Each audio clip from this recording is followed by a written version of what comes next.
Bonjour à tous et bienvenue sur le troisième live de It's the Economy Stupid. Et donc le sujet d'aujourd'hui, et bonsoir effectivement, salut à tous. Le sujet d'aujourd'hui ça va être sur la régulation des plateformes internet et sur l'article 13 en particulier. Et je suis avec Léa Chamboncel de Create and Refresh. Bonsoir. Donc avant de partir directement dans le sujet, on va attendre un tout petit peu que les gens puissent arriver. J'espère que tout le monde va bien. Quand Ça une va. législation pour une obligation d'avoir un minimum de modo avec une formation minimale. Ça c'est la grosse question, je pense. Bon allez, je pense que tout le monde est là. On va commencer. Donc du coup, Create Refresh. Alors, Léa, Create Refresh.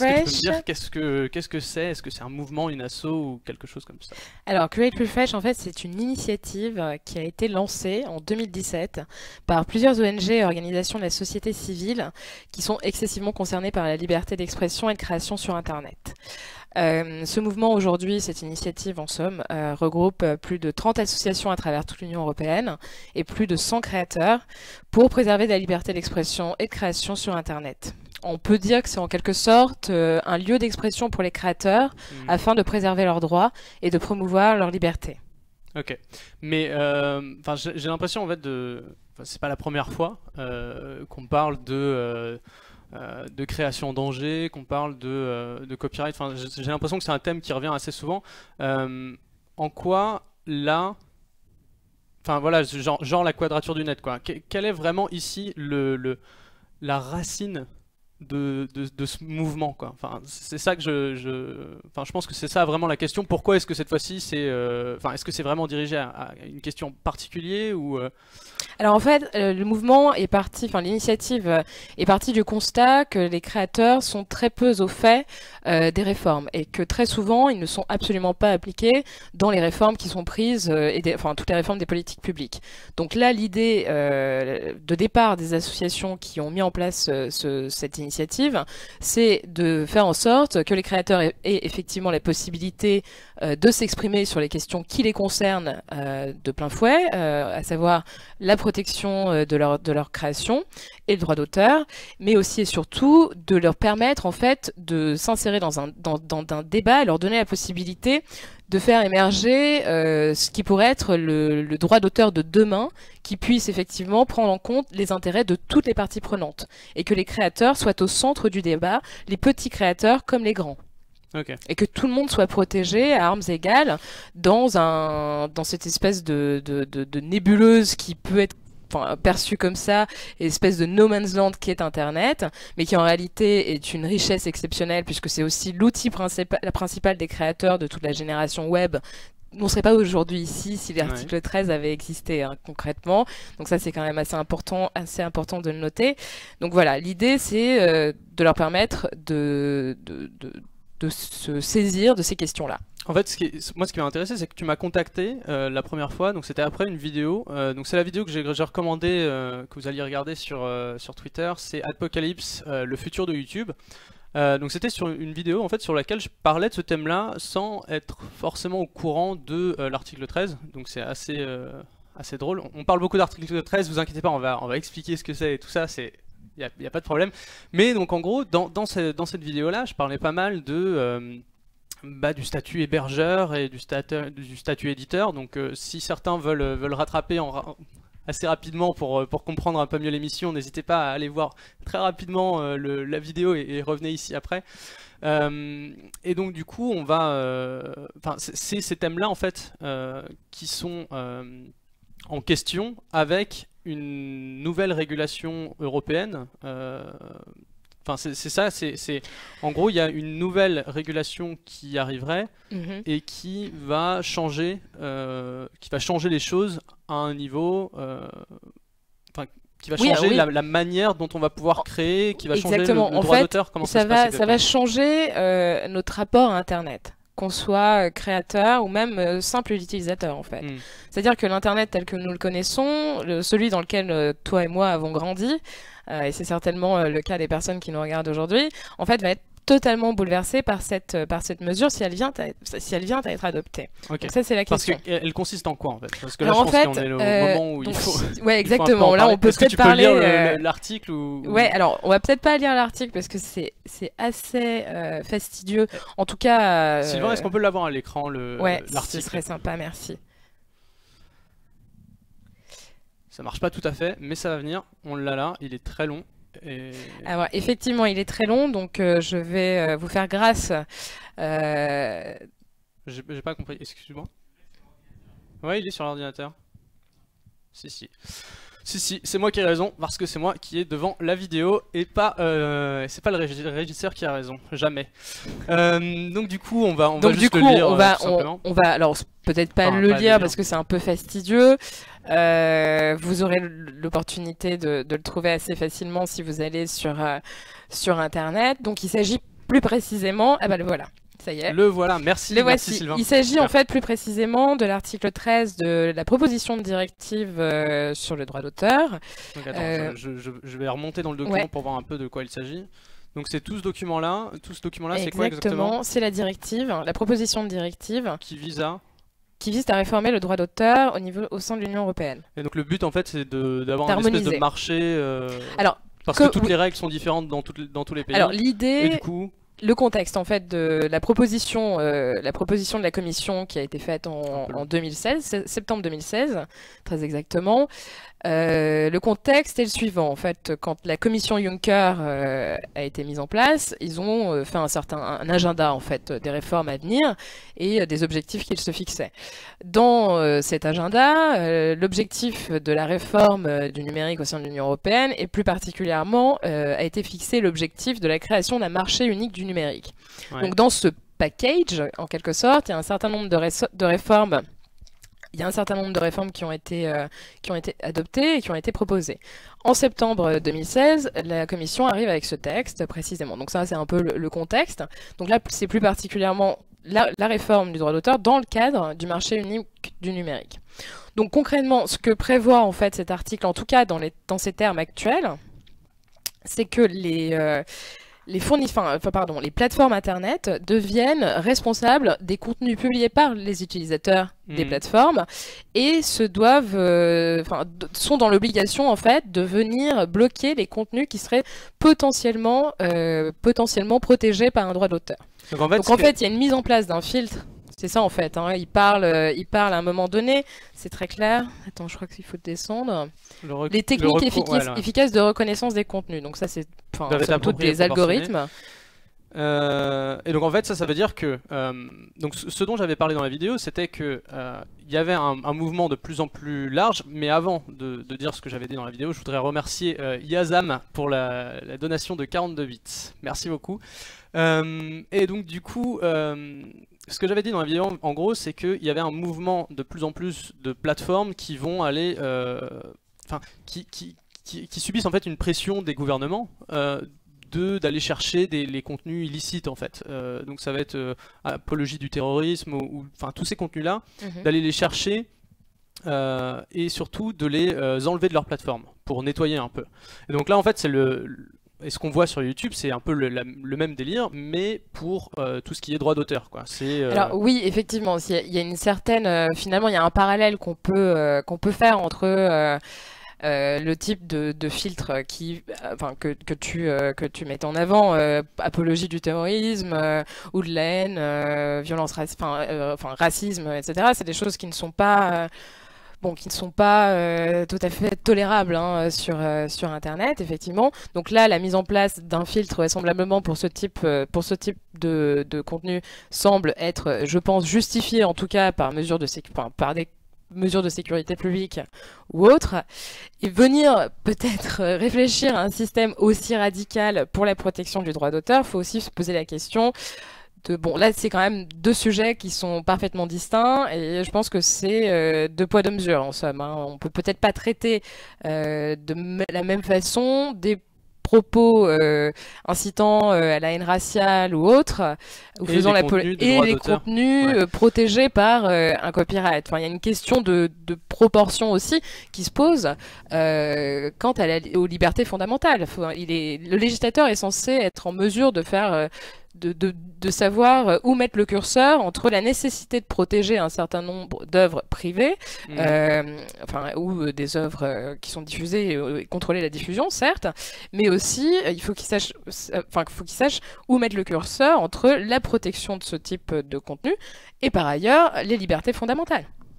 Ouais, donc qui sont en l'occurrence la liberté d'expression et le respect à la vie privée aussi. Puisque c'est ce qui va se passer demain sur Internet si cet article est adopté, c'est-à-dire que tout ce que vous allez mettre en ligne sera automatiquement scanné. Enfin, moi, j'ai pas envie de ça. Je n'ai pas envie de cette société du contrôle absolu. Bon, après, ça n'engage que moi, mais c'est effectivement ce vers quoi on pourrait tendre. Parce qu'il y avait une tribune, donc une tribune, c'était que je retrouve le nom. Je sais plus si je vais Nicolas Matsuki. Nicolas Matsuki, qui disait en gros ce que ça peut dire, ce type de directive, en gros, c'est que étant donné que la responsabilité est mise sur les plateformes, ça veut dire que, en gros, elles sont responsables s'il y a des contenus qui tout à fait. Qui dérogent à la règle, donc qui sont. Absolument. Si jamais moi je commence à tweeter l'intégrale de Victor Hugo. Et que ça passe, c'est la plateforme qui va payer l'amende. C'est la plateforme qui va payer l'amende. Donc dans ce cas-là, ça les incite eux à aller. Ça les incite eux à aller vers plus de contrôle en fait, et d'être. Enfin, je suppose, moi je suis typiquement une plateforme, je dois faire en sorte que les contenus respectent le copyright. Je vais faire en sorte de prendre le plus de précautions possible pour éviter de payer des amendes. Et c'est peut-être là aussi où le système pourrait devenir absurde. Après, il y a aussi l'autre problème qui est quand même celui des exceptions, parce qu'il existe en France et ailleurs en Europe des exceptions au droit d'auteur. On parle de la citation, de la caricature, etc. Le problème aujourd'hui, c'est de savoir comment un algorithme est en mesure de saisir ces nuances-là. Ça aussi, c'est une vraie question. Enfin, typiquement, on sait très bien que les filtres qui sont mis en place aujourd'hui sur YouTube et sur Facebook, YouTube avec le Content ID, n'est pas suffisamment intelligent pour arriver à saisir toutes les nuances comme pourrait le faire un être humain typiquement. Donc il y a aussi cette question qui se pose. On va se retrouver avec des contenus qui seront par erreur bloqués. Ouais. Ce qui arrive déjà en fait aujourd'hui. Oui, c'est ça. En fait, c'est une situation qu'on voit déjà avec YouTube et qui va se généraliser et qui va être dans la législation en fait. Alors effectivement, absolument, parce qu'aujourd'hui les plateformes n'ont pas l'obligation de le faire. Ouais, là c'est juste YouTube qui se dit. Il n'y a pas d'obligation légale. Voilà, pour mon modèle économique, ça marche mieux si je fais ça comme ça. Exactement. Après, ça devient loi, ça devient obligation. Ce qui viendra en fait renforcer. J'ai quelques questions parce qu'après on va accueillir Nathalie de Quatrebarbe qui est avocate et qui va pouvoir avocate, je sais pas comment on dit, mais qui va pouvoir nous renseigner sur les détails en fait de la responsabilité des plateformes, de cette directive. Moi, ce que j'aimerais bien, parce que du coup, toi, tu es plus du côté créateur et dans cette campagne-là. Est-ce que tu peux nous dire dès maintenant, une fois qu'on se sera pas mal exprimé sur le sujet, s'il y a des gens qui veulent faire quelque chose pour faire bouger un peu les choses, qu'est-ce qu'ils peuvent faire aujourd'hui? Alors aujourd'hui, nous, ce qu'on peut leur dire, c'est déjà renseignez-vous. Ce qui est autour de vous, ce qui vous protège, ce qui vous protégera demain, ce qui va changer. Il faut vraiment que vous renseigniez, que vous vous intéressiez au cadre juridique dans lequel vous évoluez, dans lequel vous créez. Donc ça, c'est la première des choses. Donc déjà, vous pouvez vous renseigner via notre site, si tu veux peut-être le mettre. Pourquoi pas. Donc ce site. Donc du coup ça c'est le site de votre de la campagne, de l'initiative qui a été lancée, ouais, exactement.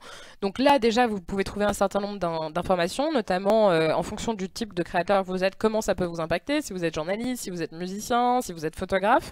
Donc là c'est quand même, on a essayé de faire en sorte que ça puisse répondre vraiment aux interrogations de tous. Nous on reste bien sûr à votre disposition pour répondre à toutes les questions que vous pourriez avoir. Et ensuite, aujourd'hui, ce que les créateurs peuvent faire, c'est se saisir du sujet, en fait, et commencer à rentrer dans le débat. C'est aussi pour ça que cette plateforme existe, plateforme, après ça va créer la confusion.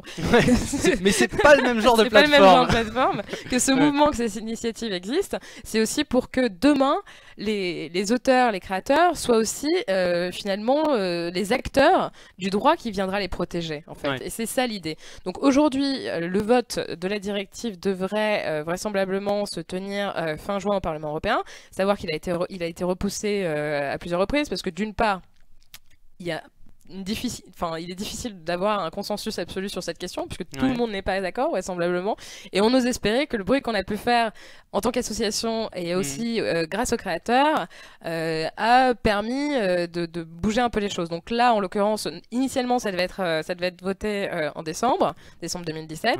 Le vote a été reporté plusieurs fois, là il est reporté à fin juin.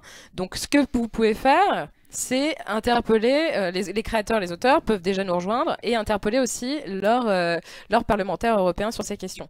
Et ça, vous pouvez le faire à travers le site qui s'appelle Fix Copyright, où vous pouvez tweeter en direct les membres de la commission jury, qui est la commission qui est saisie au fond sur ces questions. Donc ça en fait, c'est les gens qui travaillent sur ce texte-là. Tout à fait. Donc si on leur tweet quelque chose en disant bon voilà, vraisemblablement, moi, ils devraient le je me recevoir. pose quelques questions là-dessus, a priori ils vont pouvoir ils vont l'entendre. On ne sait pas s'ils vont répondre, mais en tout cas ils le liront, c'est certain. Ouais, d'accord. Ouais. Et donc là, c'est aussi un mouvement d'interpeller, c'est aussi un moyen pour interpeller le législateur européen sur cette question. Moi je pense qu'on va continuer sur le sujet avec Nathalie Quatrebarbe qui va pouvoir vraiment tout expliquer, je pense en long en large en précision. Voilà, en précision. Mais du coup maintenant on va passer un extrait. Donc c'est Antoine Defourte qui a fait qui a fait un spectacle en fait qui est assez intéressant sur le droit d'auteur. Moi c'est un sujet, j'avais jamais vraiment totalement compris ce que c'était que vraiment le droit d'auteur. Et en fait, ce qu'il fait, c'est qu'il a en fait, il représente ça par des cartons où il va placer des éléments du droit d'auteur petit à petit dans un carton pour vraiment qu'on comprenne que chaque élément, la composition du droit d'auteur. Donc c'est assez intéressant et je pensais vous partager ça. Tout à fait. Je me permets de préciser qu'Antoine Defourte a rejoint la campagne Create Refresh. Voilà, et comme ça, la boucle est bouclée. Voilà, je vous remercie beaucoup Donc, de votre attention et n'hésitez pas à venir nous écrire et regarder notre site si vous avez d'autres questions. À bientôt. Merci en tout cas. Merci Arnaud. Alors il reste un caractère essentiel du droit patrimonial à évoquer, c'est le délai légal de protection. On se souvient de l'objection tout à l'heure de Sir Bannister qui disait « oui mais enfin bon, on va pas, si le carton est fermé comme ça tout le temps, ça va entraver la circulation des œuvres ». C'est vrai. Bon alors oui c'est vrai, on s'est dit d'accord, mais alors cet état de fait est temporaire. C'est un compromis. C'est-à-dire qu'au bout d'une certaine période, le délai légal de protection, eh bien, c'est là qu'on dit l'œuvre tombe dans le domaine public. Et ce qui se passe, c'est que du coup, on ouvre le carton pour tout le monde et tout le monde peut accéder librement à la reproduction, à la représentation des œuvres. Voilà. En réalité, ce qui se passe à l'expiration du délai légal de protection, c'est carrément tout le droit patrimonial qui s'évanouit, quoi. Et d'ailleurs, on remarque qu'à ce moment-là, le droit moral, lui, subsiste. Puisqu'il est imprescriptible, lui, il ne s'éteint jamais, on n'a jamais le droit de trahir l'esprit d'une œuvre ou de donner un coup de cutter dans une toile de peinture, même si elle a 1000 ans. Précisons cependant que c'est une exception française. Dans les autres pays, le droit moral, lui, il disparaît en même temps que le droit patrimonial. Bref. Et alors, du coup, ce délai légal de protection, il n'a cessé de s'allonger au cours de son histoire. Au début, on l'avait fixé à 14 ans après la création de l'œuvre. Donc, création de l'œuvre, plus 14 ans, pouf, domaine public. En France, ça a commencé à 5 ans, non pas après la création de l'œuvre, mais 5 ans après la mort de l'auteur. Donc, création de l'œuvre, mort de l'auteur, plus 5, pouf, domaine public. Et puis, ça s'est rapidement allongé à 10 ans en 1793, 10 ans après la mort de l'auteur, puis en 1810, 20 ans après la mort de l'auteur, puis en 1856, 54, dommage, 30 ans après la mort de l'auteur, 66, 50 ans après la mort de l'auteur, il a fallu attendre 1995 pour que ce soit allongé une dernière fois à 70 ans après la mort de l'auteur, ce qui est la durée encore à l'heure actuelle en France et dans plein d'autres pays, notamment les pays européens. Si je sais pas, je t'ai dit que je sais pas. Ok, ouais. Rebonjour à tous du coup. Donc maintenant on est avec Nathalie de Quatrebarbes. Donc tu es avocat, je sais pas, je sais toujours pas. On peut dire les deux. Voilà, ok, au barreau de Paris. Comment? Avocat au barreau de Paris. Avocat au barreau de Paris, d'accord. Et donc du coup, tu es spécialisé dans ces sujets-là, donc régulation. C'est quoi exactement la Moi, je suis spécialisation? spécialisée en droit de la propriété intellectuelle Ouais. et en nouvelles technologies. Donc, Ok. ça couvre aussi bien le droit d'auteur que la responsabilité des intermédiaires de l'Internet. Ok. Euh, du coup, je pense on a pas mal de choses à voir à ce sujet-là. Sur le droit d'auteur d'abord, est-ce qu'on peut juste très rapidement, en fait, quels sont les composants du droit d'auteur et pourquoi est-ce que là, quel est l'intérêt en fait d'aller éliminer des contenus de plateforme? Ok. Donc il y a deux questions. Il y a deux voilà. questions, ouais, Alors, je fais des combinaisons de questions. d'accord. Donc le droit d'auteur, qu'est-ce que c'est? C'est un droit qui vient protéger une œuvre qui est originale. Ouais. Une œuvre originale, qu'est-ce que c'est? C'est une œuvre qui porte l'empreinte de la personnalité de son auteur, et ce, peu importe la forme, oral, écrit, le genre, littéraire, musical, audiovisuel ou logiciel, la destination, les œuvres appliquées, les œuvres artistiques, et le mérite. Peu importe qu'on soit talentueux ou non, on peut bénéficier d'un droit d'auteur. Les composants du droit d'auteur, qu'est-ce que c'est? Il y a le droit moral, que notre ami vient d'expliquer Ouais. largement, droit à la paternité, droit au respect de l'œuvre, etc. Et les droits patrimoniaux qui permettent à un auteur d'interdire ou d'autoriser l'utilisation de son œuvre et également de monétiser l'utilisation de l'œuvre. Donc ça permet d'avoir une rémunération pour ce qu'il a fait. Parce que dans l'histoire du droit d'auteur, en fait, le droit d'auteur c'est clairement créé pour permettre la rémunération de la création, en fait. C'est pour peut le- permettre oui, c'est pour permettre la protection Ouais. de la création. C'est-à-dire effectivement que vous puissiez avoir un certain contrôle sur votre œuvre, mais comme on l'a vu, en France, ce contrôle, il est double. C'est d'abord un contrôle de l'utilisation et donc permettre d'avoir une rémunération, mais aussi un contrôle pour vérifier que quelqu'un ne s'attribue pas la peinture que vous avez faite Ouais. ou ne la massacre pas. Donc il y a un double Ok. objectif. Et vous pouvez très bien utiliser vos droits d'auteur sans demander une compensation. C'est Ouais. possible. Oui, et ça c'est Creative Commons ou ces choses-là, ça permet ça par exemple. Je sais pas si. Ouais, oui, tout à fait. Voilà. Donc du coup, les questions plus reliées au Content ID. Est-ce qu'on peut revenir justement sur le Content ID et sa relation justement avec le droit d'auteur? Alors, Content ID, qu'est-ce que c'est? C'est une technologie qui a été créée par Google pour YouTube et qui permet de repérer des contenus, des correspondances entre deux contenus sur la base de données YouTube. Comment ça marche? Il y a un titulaire de droit d'auteur qui va donner un extrait de son œuvre à YouTube. YouTube en fait une empreinte digitale et ensuite il y a un logiciel qui va aller chercher dans toute la base de données une correspondance d'œuvres. Un extrait ou l'œuvre complète, ou bref, il y a des possibilités comme ça. Une fois que la correspondance a été identifiée, il y a 3 mesures qui peuvent être mises en place.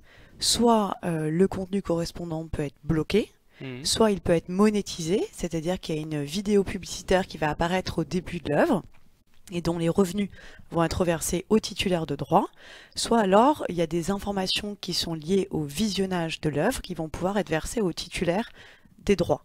Ouais. Donc ça, c'est toutes les problématiques qu'on a avec les vidéos qui vont être... quand un vidéaste vous dit par exemple que la vidéo est démonétisée, c'est du Content ID.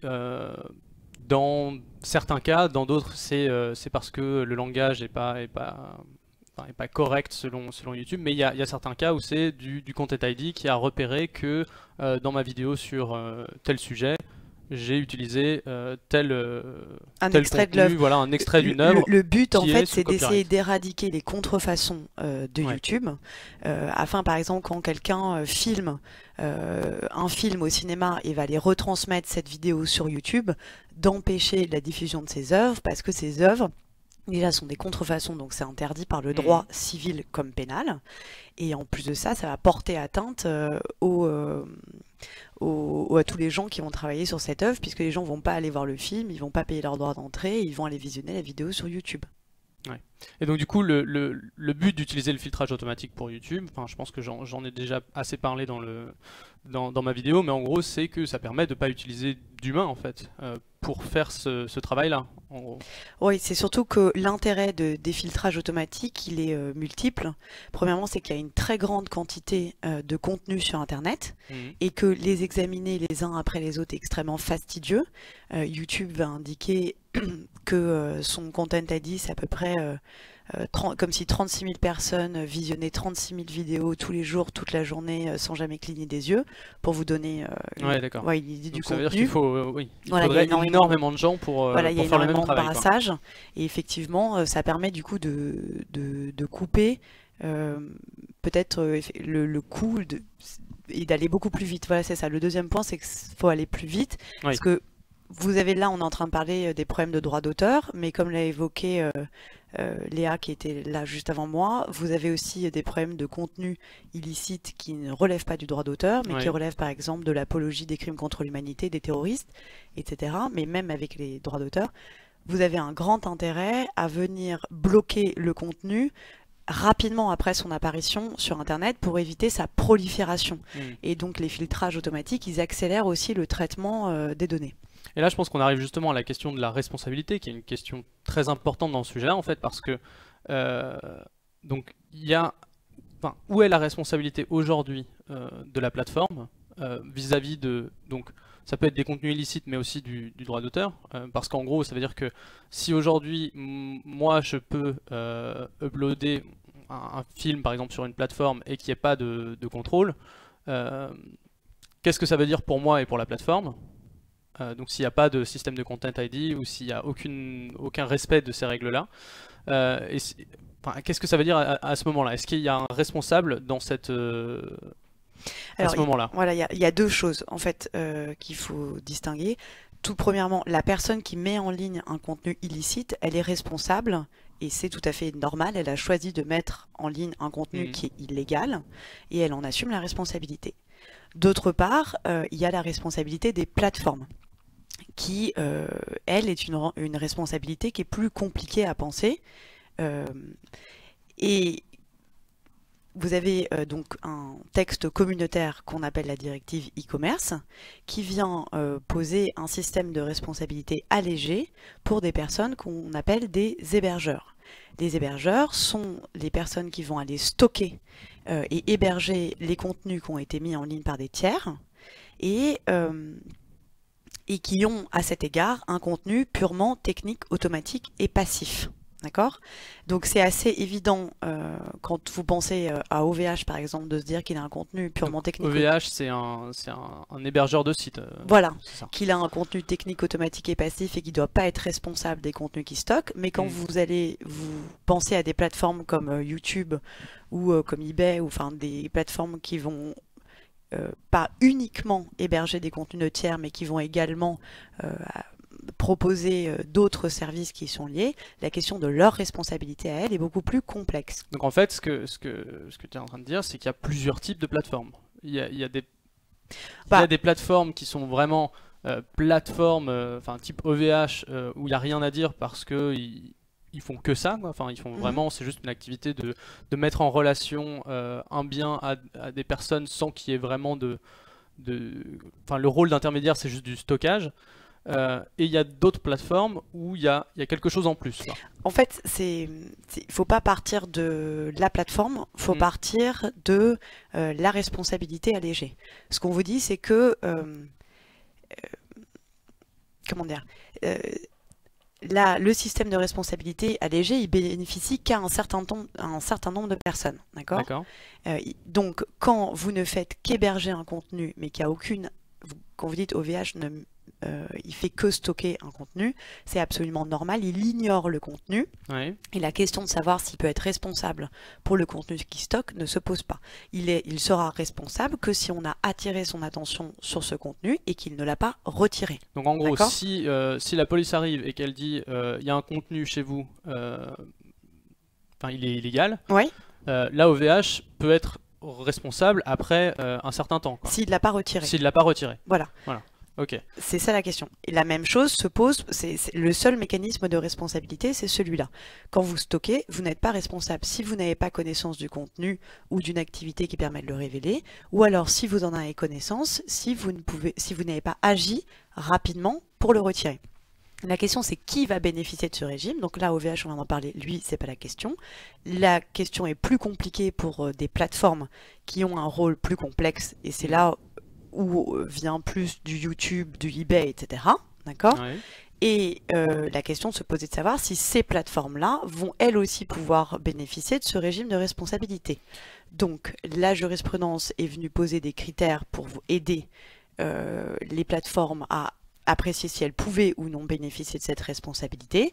En gros, si on considère que la plateforme ne fait que rédiger ses conditions générales de vente, stocker du contenu, ainsi que fournir des outils de classification du contenu, c'est-à-dire des catégories générales, D'accord. elle pourra bénéficier de ce régime sans débat, alors que si elle a prêté une assistance qui vise à optimiser la présentation du contenu et à promouvoir ce contenu, elle peut ne pas bénéficier de ce régime. D'accord. Donc en gros, c'est la différence pourrait être, pour visualiser un peu les choses, si on avait un YouTube qui faisait juste des catégorisations, mais où il n'y avait pas forcément d'algorithme pour recommander telle vidéo parce que vous avez aimé telle vidéo, ce serait juste un espèce d'une grande corbeille où on met des vidéos et rien d'autre ne se passe. Donc ça veut dire qu'on pourrait naviguer pendant des heures sur plein de vidéos qui ont aucun sens, enfin qui durent 2 secondes ou qui durent 1 heure et avec aucun contenu, mais il n'y a pas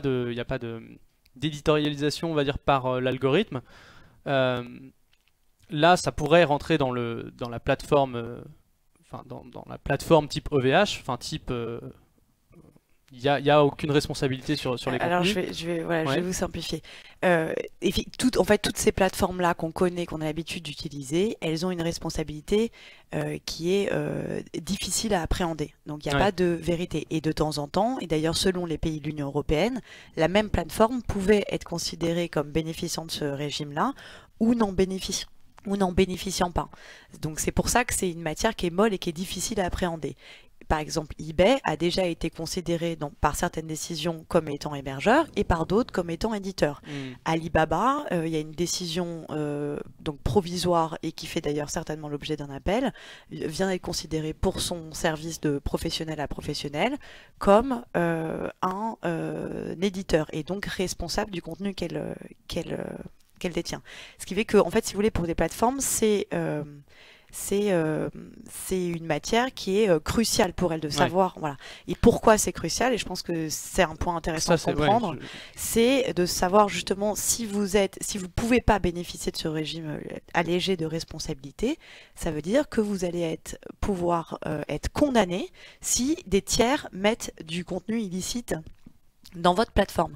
Vous allez être responsable pour avoir mis le contenu illicite, mais la plateforme aussi pour avoir sa responsabilité engagée. C'est pour ça qu'il est très important pour elle de pouvoir de savoir si elle peut ou non bénéficier de ce régime de responsabilité. Et là, c'est pas quelque chose, il n'y a pas une lettre qui est envoyée. Enfin, il n'y a pas une lettre qui est envoyée aux plateformes pour dire vous êtes une plateforme, vous êtes pas tout à fait une plateforme. C'est pas clair, quoi. Non, c'est pas quelque chose vous avez donc vous avez un texte communautaire qui est la directive, qui a été ensuite appliqué en droit français. Donc vous avez la loi pour la confiance sur l'économie numérique qui reprend les critères pour la responsabilité des hébergeurs. Et ensuite, c'est au cas par cas que le juge finalement va venir analyser si vous pouvez ou non bénéficier de ce régime de responsabilité. Vous pouvez en bénéficier de par la loi et c'est le juge qui va décider si vous rentrez dans les critères ou non. Ok, mais au début, on sait pas, quoi. Ça se fait en cours de route, quoi. Vous savez, Oui. c'est pour ça que c'est compliqué quand c'est pas très clair et que c'est pour ça qu'une clarification sur certains de ces sujets peut être utile. Ok.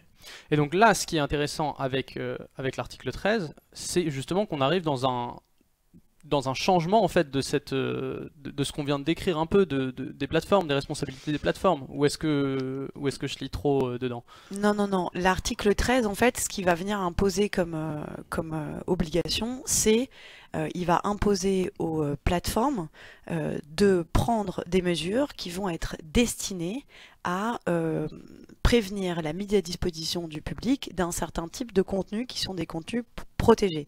Et ces mesures, elles doivent être prises en coopération avec les titulaires de droits. Donc en fait, elle va dire, et ça va s'appliquer, peu importe que vous soyez éditeur ou hébergeur. Donc en fait, cet article 13, ce qu'il va dire, il va dire peu importe que tu puisses ou non bénéficier du régime de responsabilité limitée, tu es prié de prendre des mesures sur ton site qui vont empêcher la diffusion de contenus illicites pour violation du droit d'auteur. D'accord. Donc, si enfin, la différence entre... donc sans prendre YouTube forcément, parce que YouTube, en fait, ce qu'ils font, c'est déjà... Ils sont déjà en accord avec... Voilà. Avec cet article, en gros. C'est mettre le Content ID sur... Voilà. C'est obliger l'utilisation du Content ID. Voilà. Mais donc ça oblige, et ça veut dire que les plateformes qui ne le font pas sont responsables, dans ce cas, s'il y a... Enfin, si quelqu'un publie sur mon site, sur ma plateforme, des contenus copyrightés, enfin, qui sont sous le droit d'auteur, et que j'ai pas de Content ID. Du coup, je le sais pas. Je suis pas vraiment responsable. Enfin, je suis une plateforme, je suis pas responsable. Là, ça veut dire que tout le monde... Vous allez être obligé de prendre des mesures. Voilà, tout le monde va être obligé. Vous n'êtes pas peu importe que vous soyez ou non responsable. Ce que cet article va vous obliger à faire, c'est qu'il va vous obliger à prendre des mesures pour lutter contre la mise en ligne de ces contenus illicites et notamment des mesures d'identification de contenu. En fait, si vous voulez, la question, c'est que jusqu'à présent, quand vous étiez hébergeur, vous étiez dans une situation dans laquelle, donc vous, on l'a vu tout à l'heure, vous n'avez pas intérêt à être considéré comme responsable de tous les contenus illicites qui sont mis en ligne, d'accord? Mais vous avez de l'autre côté des titulaires de droits qui, eux, voient leurs droits bafoués sur Internet. Ils ne sont pas rémunérés pour ça, mais vous, si vous faites, bon, je peut-être pas vous, mais admettons, il y a quelqu'un qui fait un sketch chez lui, qui met ce sketch en ligne, bah, lui aussi, si son sketch est repris illégalement sur Internet et qu'il ne touche pas de revenus dessus, bah, c'est un problème pour lui. Et la plateforme YouTube, elle, va gagner de l'argent pour l'intégralité des vidéos qui sont mises sur son site. Donc elle n'a pas intérêt à être responsable de contenu qu'elle connaît pas, mais en même temps, le droit d'auteur, il n'a pas intérêt, enfin le titulaire des droits, c'est pas non plus à lui d'aller rechercher systématiquement tous les contenus illicites qui seraient mis en ligne sur la plateforme alors qu'il a des tout petits moyens et qu'il ne peut pas forcément le vérifier et que surtout c'est contraire à la loi, si vous voulez. Donc oui. cet article-là, il essaye de... Donc juste à présent, ce qui était fait, c'est que c'était les titulaires de droits qui allaient notifier aux plateformes les contenus qui étaient illicites pour que la plateforme le retire. Donc en gros, moi je publie ma vidéo sur YouTube, je vois 3 jours plus tard, je vois que quelqu'un a repris exactement la même vidéo sur une autre plateforme. C'est à moi d'aller, enfin c'est à moi de faire la démarche en fait, de dire il y a un problème, c'est ma vidéo. Voilà. Là on est en train de me voler quoi. Exactement. Parce que je suis titulaire des droits. Là en gros ça veut dire que toutes les plateformes sur lesquelles on peut poster des vidéos aurait déjà l'information que c'est ma vidéo et donc du coup elle ne pourrait même pas être postée en fait. C'est bien ça c'est ça l'idée. Voilà, c'est plus ou moins ça, c'est qu'elles vont pas l'avoir si vous n'allez pas leur déclarer. Vous voyez, c'est des mesures qui doivent être faites en coopération avec les titulaires de droit. Donc vous, si vous allez voir YouTube et que vous lui dites bah ça c'est à moi, j'ai les droits d'auteur dessus, bloque-la si jamais on la met en ligne sur ton site. Alors la question suivante c'est pourquoi est-ce qu'il y a autant d'associations, de mouvements qui sont contre cet article en fait? Alors, je pense qu'ils sont contre le filtrage. Enfin, il y a plusieurs raisons. Parce il y a plusieurs raisons. Il y a tout un tas de choses qu'on peut entendre sur Internet. Il y en a qui sont plus ou moins pertinentes que d'autres. Enfin, il y en a qui sont plus ou moins pertinentes d'ailleurs.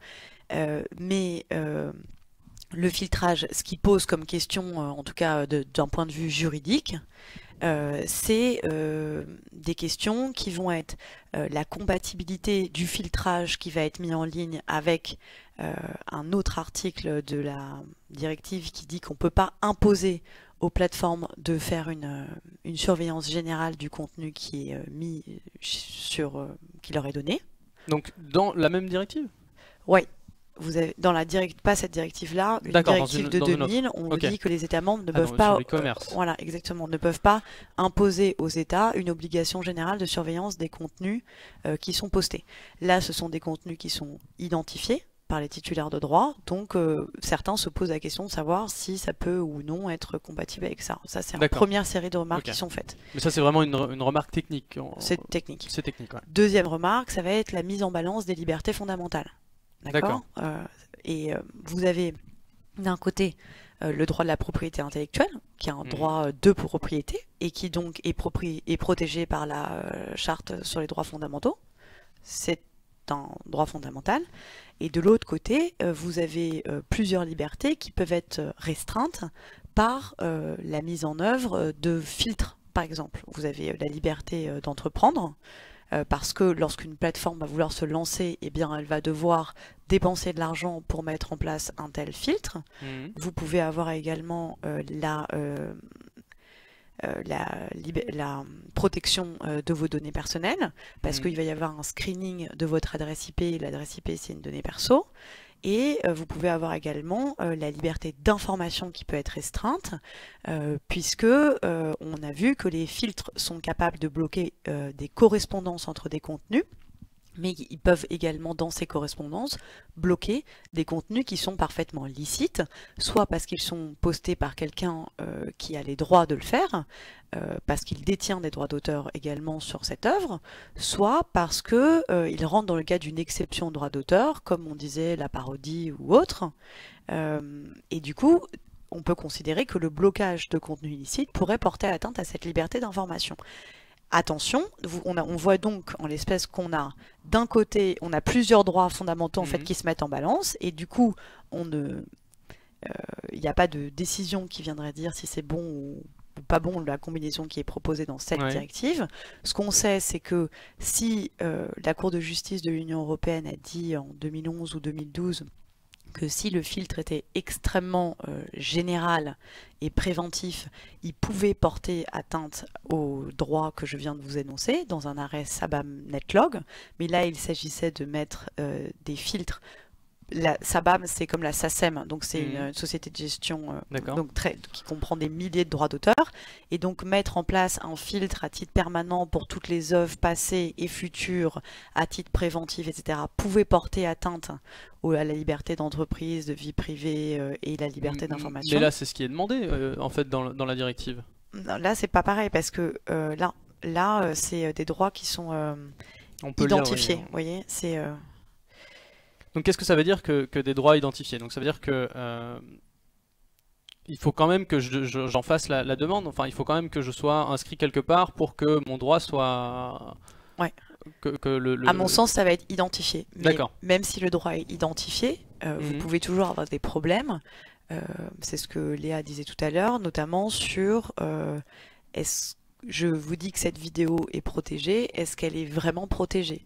On a vu tout à l'heure le critère de l'originalité, c'est-à-dire l'œuvre qui porte l'empreinte de la personnalité de son auteur. C'est un concept qui est mou, et donc c'est pas vraiment à la plateforme de décider si oui ou ni au titulaire de droit de savoir si l'œuvre est ou non protégée. Vous voyez, donc là vous allez avoir un flottement. Et donc c'est là justement où on arrive, où la plateforme a beaucoup de responsabilités dans à décider en fait qu'est-ce qui est du droit de... Enfin, c'est elle qui va faire un peu la... c'est elle qui est mise dans une situation qui est un peu compliquée, parce que c'est elle qui va devoir supporter le recours aux filtres, si c'est des filtres. La Commission européenne recommande également que s'il y a des mesures techniques et automatiques qui sont utilisées pour filtrer les contenus, il faut que ce soit combiné avec une modération humaine, donc elle va aussi en supporter les coûts. Sa responsabilité peut être engagée, qu'elle soit éditeur ou hébergeur, si elle n'a pas retiré un contenu illicite. Donc ça, elle va forcément devoir avoir un œil sur cette illicéité, ce qui est aussi beaucoup lui demander, mais qui est déjà le droit depuis 2000, hein, c'est pas une nouveauté. Et voilà, après, si elle ne fait pas correctement son job, ou si les titulaires de droit bloquent des contenus de manière intempestive, leur responsabilité pourra toujours être engagée devant le tribunal. D'accord. Je voudrais juste revenir, enfin c'est un thème récurrent sur YouTube, et donc c'est pour ça que je pense qu'il y a beaucoup de réactions par rapport à une mesure qui viendrait étendre en fait le Content ID à tout un tas de plateformes différentes. C'est qu'il y a beaucoup de discussions autour du terme de censure, par exemple. Ça, c'est quelque chose qui revient énormément sur YouTube. Et j'aimerais bien, si on peut en discuter, est-ce que il y a un risque de censure avec ça? Est-ce qu'on peut parler de censure? Est-ce que c'est pas le bon terme? Enfin, est-ce qu'on peut aller un peu dans cette direction-là? Le terme de En fait, le problème, je pense, de fond du filtrage automatique, c'est le blocage de contenu illicite. Et là-dedans, vous avez à avoir un mécanisme de notification de la personne qui a mis en ligne le contenu qui est bloqué, qui va pouvoir contester en répondant à la notification en disant bah écoutez, moi vous m'avez bloqué mon contenu, mais je suis pas d'accord parce que j'avais le droit d'utiliser cette vidéo pour telle et telle raison. Et donc ça permet peut-être de contrebalancer la censure d'un contenu qui aurait parfaitement le droit d'exister. Vous voyez ce que je veux dire? Le contenu licite qui est bloqué, la personne pourra se défendre. Et donc sur Content ID par exemple, elle peut quand même donner 2 fois son avis. Le titulaire de droit va dire je bloque pour telle raison, elle va répondre, il va répondre et ainsi de suite. Donc ça va quand même faire un degré. Puis après elle pourra avoir recours soit à des mesures alternatives de résolution des conflits, parce que la Commission européenne est en train de mettre ce type en place une plateforme pour aider les gens à trouver des solutions amiables à leurs conflits. Et puis elle pourra toujours saisir le juge.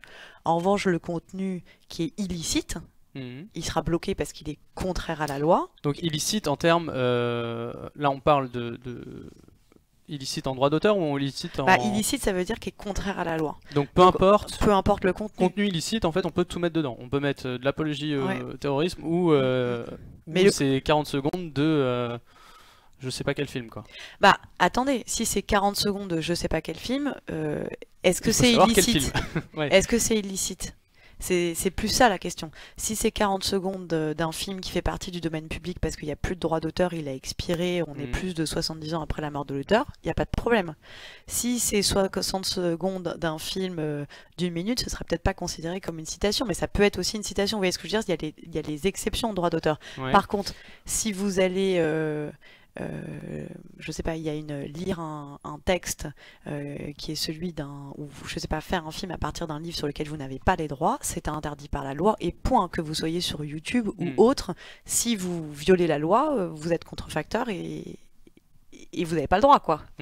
Peu importe que vous soyez sympa ou pas, enfin, vous voyez ce que je veux dire. Je vois, mais après il y a toute une culture, on va dire, sur internet, sur YouTube, qui se sont développés, qui utilisent énormément de contenu tiers en fait. Enfin, on appelle ça du contenu tiers, mais c'est du contenu où on est un peu dans le droit de citation, mais pas vraiment, enfin on sait pas trop, on en prend un peu partout.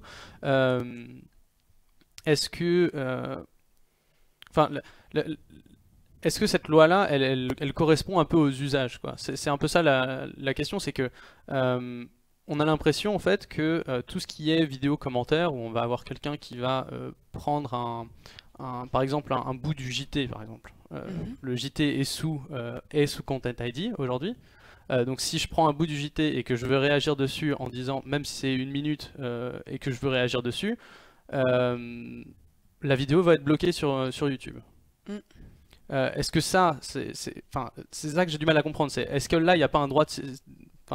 au niveau du droit d'auteur, je dois pouvoir citer ça, ou quels sont les critères? Parce que j'ai pas l'impression que le Content ID les respecte vraiment en fait. En fait, la difficulté, c'est que les logiciels de filtrage, c'est pas eux qui vont pouvoir apprécier si vous respectez ou non le droit d'auteur. Ils vont apprécier l'identité entre 2 chaînes de caractères. Vous voyez ce que je veux dire? Ils vont juste dire c'est pareil. Oui, voilà. Après, il y a match, c'est positif, il faut faire quelque chose. Enfin, il y a une action à prendre. Il y a une action à prendre. Après, l'action qui va être prise là-dessus, sur Content ID, elle est décidée aujourd'hui par le titulaire de droit d'auteur, et elle peut être contestée. Après, il y a une question qui est celle de l'application de la loi, et savoir si l'extrait que vous avez pris peut bénéficier d'une exception au regard du droit d'auteur parce que ce serait une citation ou une parodie par exemple. C'est une appréciation un peu fine qui dépend de ce que vous en avez fait, il faut étudier au cas par cas. Et puis, du coup, si vous n'êtes pas d'accord avec l'auteur, c'est là où il faudra aller saisir le juge. Sauf que là, ça veut dire que en fait, il y a un intérêt de la part des plateformes et c'est ce que pas mal d'associations et de mouvements sont en train de dire, c'est qu'il y a une incitation à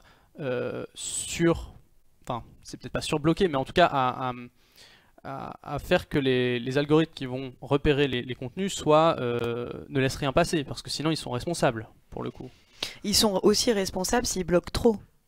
Mais c'est-à-dire que la plateforme, elle n'est pas dans une situation. Est-ce qu'on est sûr que ça va être que ça va être balancé ou enfin dans le texte ça a l'air d'être balancé puisqu'il y a un je sais pas exactement quelle est la. Moi je pense que si vous voulez le texte, il va dire que faut que ce soit proportionné et approprié. Je pense que c'est un texte qui va être assez compliqué à mettre en œuvre et qui est déjà très compliqué à mettre en œuvre. La responsabilité des plateformes et les actions qu'elles sont obligées de prendre pour protéger les droits de propriété intellectuelle, c'est pas quelque chose de simple à appréhender. On l'a vu aussi bien par le droit que par les opérationnels dans la manière dont ils vont organiser son activité. Et de la même manière, les faits de pouvoir ou non bénéficier des droits d'auteur et le rapport qu'il y a à voir entre celui qui a créé un contenu et s'il y a un youtubeur qui crée demain une œuvre qui est protégée, qui est ensuite reprise partout et qui peut pas vivre parce qu'il peut pas bénéficier de rémunération alors que son œuvre est un carton, je suis sûre qu'il aura peut-être une autre approche aussi du sujet. La question, quand il y a des droits fondamentaux qui sont en jeu, c'est toujours celle de la balance des intérêts. Et c'est quelque chose qui est assez difficile à trouver. Je reviens sur ce que vous avez dit. Donc, on avait vu, moi, ce que je peux vous dire en droit, c'est-à-dire que ce qu'on sait aujourd'hui, c'est les filtres très généraux, comme on l'a vu dans Sabam et Neclog. Là, on a vu que c'était disproportionné par rapport à la propriété intellectuelle, de mettre en place des filtres qui gèrent tout partout sans aucune limite aux frais du créateur. Et voilà. On sait aussi, et ça c'est la Cour européenne des droits de l'homme qui allait l'indiquer, donc celle qui veille à l'application des libertés fondamentales, qui a considéré en revanche que utiliser des filtres qui vont aller surveiller les commentaires qui sont postés sous les articles des journaux, dans le cadre d'une plateforme qui diffuse des journaux dans un cadre commercial, afin de lutter contre l'incitation à la haine ou à la violence, c'était pas de la censure privée par exemple. Et c'était au contraire encouragé. Parce qu'elle a mis en balance plusieurs intérêts. Dans le cas de l'espèce, vous aviez un article de journal qui reprochait quelque chose à un individu identifié. Et en dessous de l'article, vous aviez énormément de gens qui allaient insulter cette personne et contester son intégrité. Voilà, c'était vraiment incitation de la violence et de la haine contre cette personne. Et elle avait mis en place un certain système de filtre a posteriori, et donc pas a priori. Une fois que les commentaires étaient apparus, ils étaient notifiés, mais elle avait considéré que si on lui avait pas notifié précisément un commentaire litigieux, elle n'avait pas à le retirer. Et là, la Cour de justice a considéré dans cette analyse in concreto des problématiques, c'est-à-dire au cas par cas, que cette pauvre personne, vous voyez ce que je veux dire, allait subissait un préjudice qui était très important et que c'était pas à elle, elle n'avait pas les moyens d'aller contrôler tous les contenus qui étaient en ligne et que donc c'était à la plateforme de prendre des mesures sans qu'on lui ait notifié. Mais donc du coup là ça veut dire que Twitter aujourd'hui est pas dans... Enfin, la jurisprudence va pas du côté de Twitter par rapport à leur agissement aujourd'hui. Enfin, je veux dire, il y a aucune... je veux dire, il y a encore beaucoup de diffamation, de choses, de messages, de promotion de la haine ou de choses comme ça sur Twitter, et pourtant il n'y a pas d'affaires, quoi. Bah, la question pour eux, alors vous voyez, je pense que vous touchez du doigt vous voyez bien la complexité du problème, c'est qu'il faut apprécier chaque chose au cas par cas. Twitter, soit il attend qu'on lui notifie quelque chose, soit alors il met en place des filtres, mais comme les filtres vont utiliser uniquement une correspondance, soit comment il va faire pour aller appréhender ce contenu diffamatoire, voyez. Si c'est une insulte, vous allez mettre salope sans E et vous allez bloquer salope, salopette, etc. Mais bon, vous allez bloquer salopette aussi. Hein. Et si en revanche, une diffamation, vous allez mettre en cause quelqu'un, c'est beaucoup plus compliqué de mettre un filtre sur une infraction comme celle-là. Je vais prendre quelques questions parce que je suis désolé, hein, c'est juste je suis un peu pris dans la discussion. Je vais regarder quelques questions pour les poser. Comment sont régulées les parodies? Je pense que c'est plus que donc de Zegraz, plus que la question peut-être que c'est comment sont régulées les parodies et comment est-ce qu'un Content ID pourrait repérer ça, ou comment un système de filtrage pourrait repérer ça, ou est-ce que c'est fini, il peut pas le repérer quoi.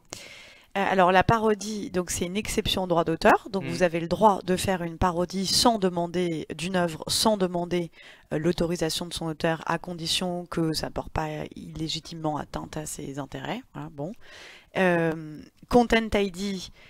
Si dans votre parodie vous allez reprendre un extrait d'œuvre, va Content ID ou un autre, hein, parce qu'on utilise celui-là, mais Dailymotion a aussi un système de filtrage. On va juste dire système de filtrage. Il va le reconnaître et donc il va le reconnaître et il va pas pouvoir lui-même savoir si c'est ou non, si vous avez ou non la possibilité de le diffuser. Donc, mais parce qu'il y a eu des affaires de gens que je connais, de gens qui sont vidéastes, qui ont vu leurs vidéos confondues par... il faut répondre. Dans ce cas-là, c'est ça qui pose problème. C'est typique le cas du blocage d'un contenu qui est licite.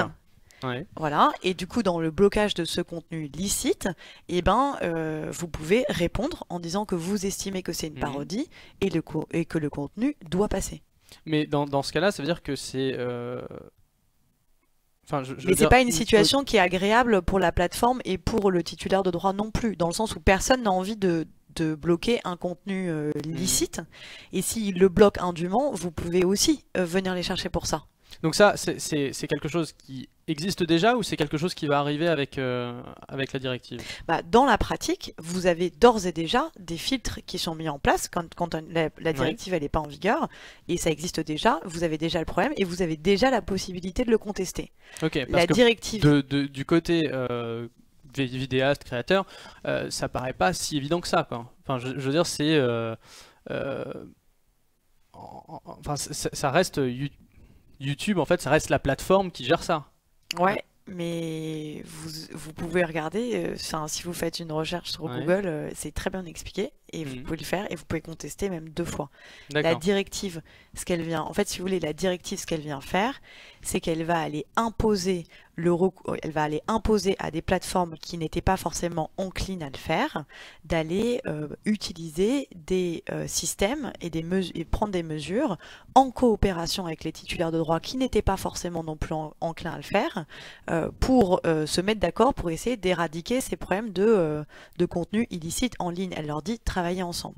J'ai utilisé l'exemple de plateformes ou titulaires de droit qui n'étaient pas enclins à le faire, mais vous aviez aussi des plateformes comme YouTube ou comme d'autres, qui avaient mis en place des filtres d'ores et déjà, et vous aviez aussi des titulaires de droit qui étaient d'ores et déjà capables de trouver des accords avec des plateformes pour essayer de protéger leurs droits. Voilà. Elle vient forcer les gens à faire quelque chose. Après, on peut considérer que c'est ou non un bon moyen, on peut trouver et considérer que c'est équilibré au regard des droits fondamentaux ou pas. Moi, je suis là pour vous expliquer les enjeux. Le principe. Voilà, j'ai pas de position sur ce sujet-là à vous communiquer. En revanche, ce que je peux vous dire, c'est que dans la pratique, quand vous êtes un avocat qui représente des plateformes ou des titulaires de droit, c'est une situation qui est complexe et sur laquelle il faut avancer. Oui. Donc en gros, c'est ça. Aujourd'hui, ce qu'on a, c'est pas Aujourd'hui, ce qu'on a, c'est instable. Voilà. On l'a vu quand on a essayé d'expliquer ce que c'était le régime de la plateforme, est-ce qu'elle était éditeur, est-ce qu'elle était hébergeur et YouTube, etc. C'est instable, et en plus, mettre des filtres, ça ajoute à l'instabilité, puisque est-ce que si vous mettez un filtre, vous êtes actif, pas actif, est-ce que du coup vous avez le droit d'être hébergeur? Oui, parce que le filtre lui-même pourrait être une indication de... En fait, lorsque la Commission européenne, avant de prendre cette directive, elle a interviewé les différentes parties prenantes, enfin les personnes qui avaient intérêt à cette directive, Et plusieurs ont exprimé leur inquiétude à prendre des filtres, notamment au regard de la qualité d'hébergeur. Parce que si vous avez quelqu'un qui... Vous faites un filtre, vous voulez pas bloquer les contenus qui sont licites, vous mettez quelqu'un derrière qui regarde. Et du coup, ça fait de l'éditorialisation. Et du coup, c'est quoi? Vous êtes au courant du contenu? Vous êtes responsable? Ah, Parce que ouais. vous avez voulu aider? Ouais. C'est pas simple. Ouais, je comprends. Un grand merci à Aristorinck pour le resub. Et donc une question de Tungom qui disait est-ce que Facebook est un éditeur? Bah justement, ça rentre dans le... Enfin, Facebook, je pense que c'est typiquement complexe, quoi. Enfin, c'est une situation compliquée où c'est à moitié une plateforme, mais Voilà. en même temps, ils font beaucoup de choses. Enfin, il y avait des questions de Paul Ryan pendant le Il n'y a pas eu de le décision congrès. sur Facebook à ma connaissance. Enfin, en tout cas, j'ai pas Oui, en connaissance fait- de décision sur Facebook pour pouvoir vous dire si s'il a été jugé ou non. Donc Ouais, il faut savoir. jugement pour savoir, en fait. Bah non, en fait, la question, c'est plus facile quand vous avez un jugement. En tout cas, moi, je suis D'accord. avocat, je vous donnerai pas mon opinion personnelle sur sa responsabilité, puisque ça a des lourdes conséquences pour Ouais, lui oui, aussi. d'accord, ok. Mais bon, c'est ça. Enfin, moi, je vais le dire. Du coup, je pense que ça fait partie des cas, des cas un peu difficiles, quoi. Parce que donc, ce que je disais, c'est il y avait Paul Ryan donc un congressman, je crois, enfin, c'était pendant que Mark Zuckerberg était interrogé aux États-Unis, là, vous avez peut-être vu passer les vidéos, mais qui accusait Facebook de faire de la manipulation politique, en fait, avec en supprimant des événements ou en supprimant des groupes républicains en particulier, avec, enfin justement en accusant les modérateurs par exemple d'être tous des démocrates ou quelque chose comme ça. Enfin, il y a une grosse question là-dessus sur le statut de Facebook et elle se pose vraiment, quoi. Quel garde-fou pour les abus de censure de DoudouPic? Bah justement, je pense qu'on a un peu répondu à ça. C'est en gros, c'est les recours qu'on peut avoir. C'est ça. Mm. C'est le seul. Voilà. C'est que vous allez pouvoir contester et la Commission européenne, elle encourage à ce que les plateformes mettent en place des possibilités de contre-notification pour les contenus qui en valent la peine. Parce que contenu illicite, là on parle des droits d'auteur, mais en fait ça s'inscrit dans une volonté de la Commission européenne et du Parlement européen et du Conseil des ministres de trouver une solution pour réduire le contenu illicite sur Internet. En donc, règle générale. En quoi. règle Pas générale, simplement voilà, le- vous avez trois axes. Vous avez le terrorisme. Ouais, ça c'est un axe vraiment. Ils ont vraiment insisté. Enfin, Voilà, j'ai vu ils pas ont mal lourdement de... insisté. Et là, par exemple, quand on parlait de rapidité de retrait, il Hmm. faut que ça reste moins de 24 heures ou quelque chose comme ça. Donc là, vous avez Ouais, les c'est ça. filtres, ils prennent aussi leur importance. Là, ils veulent aussi qu'on protège les mineurs Hmm. et ils veulent qu'on fasse attention aux droits de la propriété intellectuelle. Donc, ils ont mis en place ces histoires de contre-notification pour les contenus qui sont plus sujets à discussion. C'est-à-dire que quand c'est obligatoirement illicite, vous n'avez pas tout à fait les mêmes obligations que quand il y a débat. Si demain je fais un article qui prouve les grosses dérives du gouvernement, que mes recherches sont sourcées, valides, est-ce que cette loi peut permettre de censurer mon article? Enfin, je pense que c'est J'ai pas compris. bah, pour voir un peu la question, donc c'est une question de DoudouPic, c'est en gros, est-ce qu'on laisse pas un peu trop de pouvoir aux plateformes pour le coup, parce que si elles refusent deux fois le recours, après ça veut dire qu'il faut aller en justice pour... Ouais. Mais c'est comme ça aujourd'hui. C'est-à-dire que ce qu'il faut comprendre, c'est que en ligne, quand c'est sur Internet, c'est simplement que vous allez rajouter un opérateur sur lequel agir. Mais aujourd'hui, si vous voulez publier dans la rue, enfin je veux dire, si dans la vie de tous les jours, vous voulez faire état d'un contenu illicite, on va pouvoir vous sanctionner. Vous voyez ce que je veux dire? Ouais, si j'ai un poster, si je mets un poster sur un truc sur les panneaux d'expression là, oui, je suis responsable de ça, quoi. Ouais, vous de êtes la même responsable de ce que vous faites. Après, les plateformes, elles vont enfin, les plateformes ont pas vraiment d'intérêt à perdre leurs utilisateurs. Mhm. C'est aussi ce qu'il faut se dire, hein. Oui, c'est que ça va Et dans. je peux ça va vous dans dire les- que moi, je représente plusieurs plateformes. Les plateformes, elles préféraient avoir un régime très simple dans lequel, si vous lui disiez qu'elle faisait ABC, il y aurait aucune illégalité sur son site internet, elle gagnerait bien sa vie et elle serait pas embêtée à devoir créer des technologies ou payer des technologies pour faire des filtres, embaucher des modérateurs, aller embaucher des équipes qui vont aller regarder chaque notification que vous faites, c'est validé, c'est pas validé, et en plus là elles se prennent un double degré de notification. Si elles pouvaient faire toutes ces économies, elles auraient pas de problème, je pense. Hein. Ouais. C'est ce qu'il faut se dire, Oui, c'est c'est ça. que Je pense que on est dans c'est une quelque chose situation qu'on- dans laquelle il y a tout le monde a une position qui peut être légitime, Mhm. mais il faut essayer de trouver un système qui est équilibré pour pouvoir respecter au mieux les droits et les libertés de chacun. Bloquer du contenu licite, c'est problématique.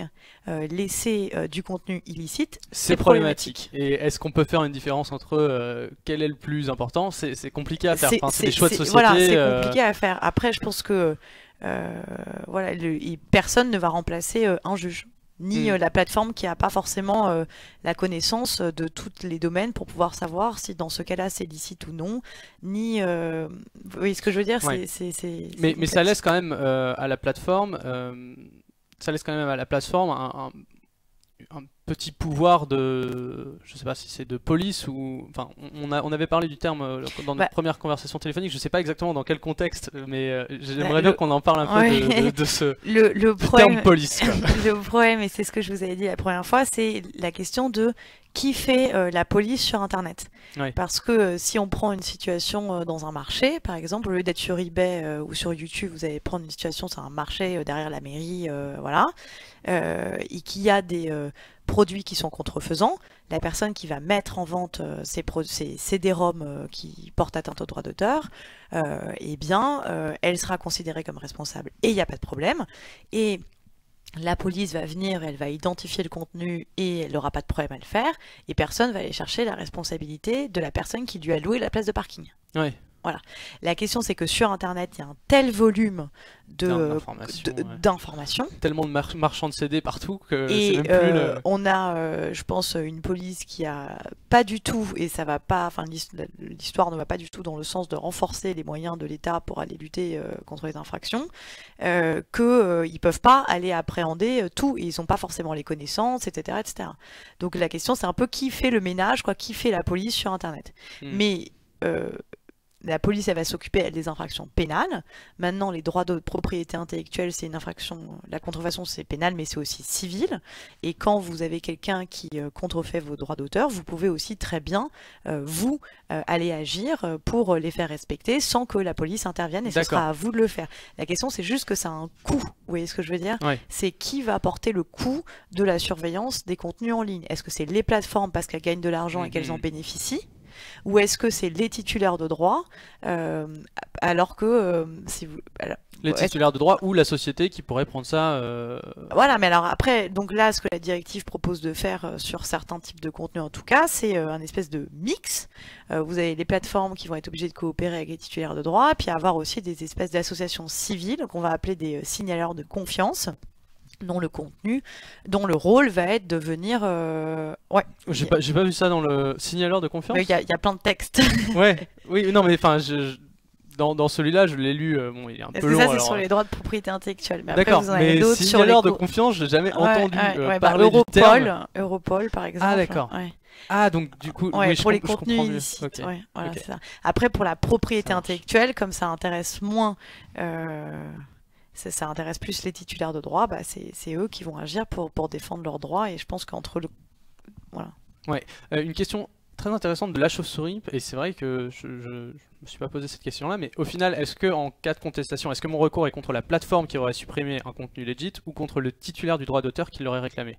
Je pense que c'est intéressant comme... Ouais, tout à fait. Qui est vraiment responsable de ça? De la personne qui a... en fait, je pense que vous avez contre les deux. Enfin, ça va dépendre de la procédure, il faut regarder le dossier. Mais si vous avez... vous avez celle qui est responsable du retrait du contenu illicite, in fine, ça va être la plateforme. Donc si le contenu est licite, que vous avez parfaitement fait exposer vos droits et qu'elle l'a quand même retiré, vous pouvez aller l'avoir. Et de la même manière, et ça c'est d'ores et déjà prévu par la loi française, et c'est surtout ça je pense qui compte, c'est si le titulaire des droits déclare un contenu illicite de manière faussement un contenu illicite, et Ouais, il abusif, engage sa ouais. responsabilité. Et en fait, c'est plutôt comme ça que ça doit se passer, parce que, si vous voulez, pour moi, la plateforme n'est pas un juge, quoi. Donc si ouais voilà si on trouve que YouTube ou une autre plateforme a abusé par rapport à Vous nous, allez aller c'est chercher recours et contre le ensuite titulaire. juge quoi. Ouais. D'accord.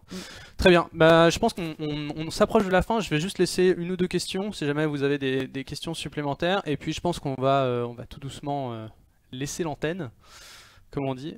Sauf si vous avez si c'est un point à rajouter ou je sais pas quelque chose de plus à dire.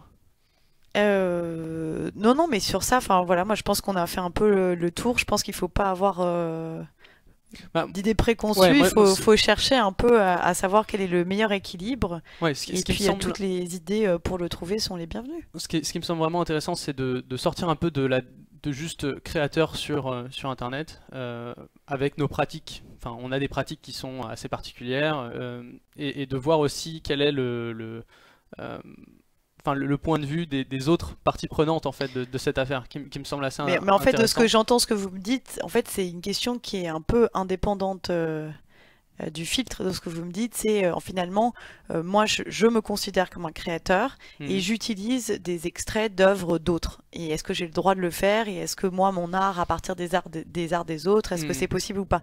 Et ça, c'est quelque chose qui est assez... c'est totalement indépendant du monde numérique. C'est-à-dire que vous l'exprimez sur YouTube, peut-être, mais ce serait la même chose si vous faisiez une pièce de théâtre. Et du coup, c'est dans des règles qui sont réglées depuis bien longtemps. Les règles sont... on est clairement... on doit composer en fait avec des règles qui parfois dépassent un peu le créateur lui-même, quoi. Je veux dire, l'algorithme, les suppressions abusives de contenu ou de démonétisation, c'est quelque chose qu'on subit en fait depuis assez longtemps. Alors, sur le papier, c'est vrai que ça a l'air d'être cool, les deux recours et ensuite on peut passer devant un juge, mais en pratique, ça veut dire que vous allez avoir des contenus qui sont licites, qui sont bloqués. En fait, la vraie problématique du moi, filtre, je peux perdre c'est du revenu, en fait. Ouais. C'est ça, en fait. Je pense que la plupart des créateurs sont là. C'est on peut perdre du revenu parce qu'on sait que voilà, les 2 premiers jours de la publication, c'est les plus importants en termes de revenus. On passe 2 semaines à faire un travail et puis on ne sait pas exactement ce que le Content ID va retenir. Enfin, il y a beaucoup d'incertitudes du côté créateur aussi. Et je pense que c'est pour ça qu'il y a vraiment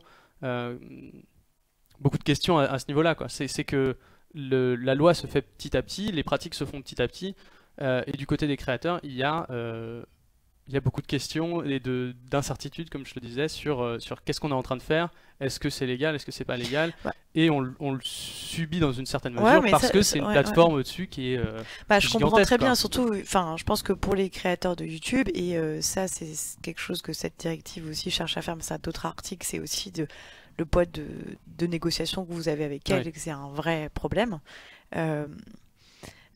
Maintenant, moi, le conseil que je peux donner, parce qu'encore une fois, voilà, je vous explique pourquoi c'est fait et ce que vous pouvez faire. Maintenant, j'entends très bien votre position. C'est pour ça que je vous dis, c'est pas facile parce qu'il y a beaucoup d'intérêts qui sont justes. Voilà, non, mais c'est ça qui me semble intéressant. C'est justement de pas être bloqué dans cette vision des choses et d'essayer d'aller voir ailleurs pour se dire, oui, est-ce que, mes pratiques ont des conséquences aussi et d'essayer d'aller voir du côté des plateformes comment est-ce que ça marche de leur côté, du titulaire de droit. Et du titulaire de droit, parce que vous pouvez aussi être ce titulaire de droit. Alors après, je pense que peut-être pour la personne qui crée un contenu sur YouTube, elle peut aussi essayer d'appréhender un peu les règles du droit d'auteur avec laquelle elle joue. Pour essayer de savoir a priori si ma musique est libre de droit ou pas, puisqu'il y en a plein, il y a même des chaînes je crois qui sont spécialisées sur les contenus libres de droit avec des photos libres de droit, des musiques libres de droit dans lesquelles vous pouvez aller piocher plus facilement que d'autres pour pouvoir exprimer ce qu'il a à dire sans se poser de questions si c'est ce qu'il veut. Et s'il a envie de faire une parodie ou une citation ou autre, et ben, peut-être de regarder quand même avant d'effectuer cette parodie ou cette citation, un peu qu'est-ce qui existe en la matière, de se renseigner un petit peu sur les règles du droit d'auteur. Il y a plein de choses sur Internet qui sont hyper bien faites. C'est ça qui est génial avec l'Internet, c'est qu'on trouve plein de choses et qui peuvent peut-être l'aider. Et après, pour ce qui est du blocage, enfin moi j'essaie de vous donner le conseil ce que je ferais. Ça va vous déjà, je pense, limiter la capacité à être bloqué et ensuite peut-être prendre en compte dans vos schémas de publication le délai qu'il pourrait avoir à être bloqué. Après, c'est des choses qu'on commence à faire. Enfin, je pense que nous, en tout cas, je sais qu'on commence à le faire, ce genre de choses, mais voilà, je pense que c'est intéressant de le réfléchir, quoi, de se dire ok, ça veut dire que ça peut modifier en fait le travail que beaucoup de créateurs font, c'est-à-dire que au lieu de publier le jour même, ça veut dire qu'on publie 3 jours avant initialement, et puis on prend compte en fait que qu'il va y avoir un délai pour que l'œuvre soit un peu acceptée, on va dire, par la plateforme, quoi. Voilà, puis après, si vous considérez qu'il y a eu atteinte à vos droits, faut le dire aussi. Oui, c'est ça. Très intéressant en tout cas. Après, je pense qu'il y a plein d'autres questions qui moi m'intéressent, mais ce serait pour un autre sujet. C'est sur la durée du droit d'auteur. Comment est-ce que c'est, enfin, parce qu'aujourd'hui, tout ce qu'on trouve sur YouTube est sous droit d'auteur, parce qu'en fait, toute vidéo est sous droit d'auteur. Le temps que ça devienne domaine public, c'est. Surtout que vous avez plusieurs droits qui peuvent se cumuler. Oui. Enfin, c'est tout ce que je fais moi, c'est sous droit d'auteur pendant 70 ans après votre mort. Ouais, et donc bon courage si vous voulez réutiliser du stupide économique sans mon accord. Après, c'est à la base dans votre intérêt. Oui, c'est dans mon intérêt, mais sauf qu'on peut pas réutiliser votre travail sans votre intérêt. Maintenant, si on cite ou si on montre un extrait, il y a une exception. Il y a une exception.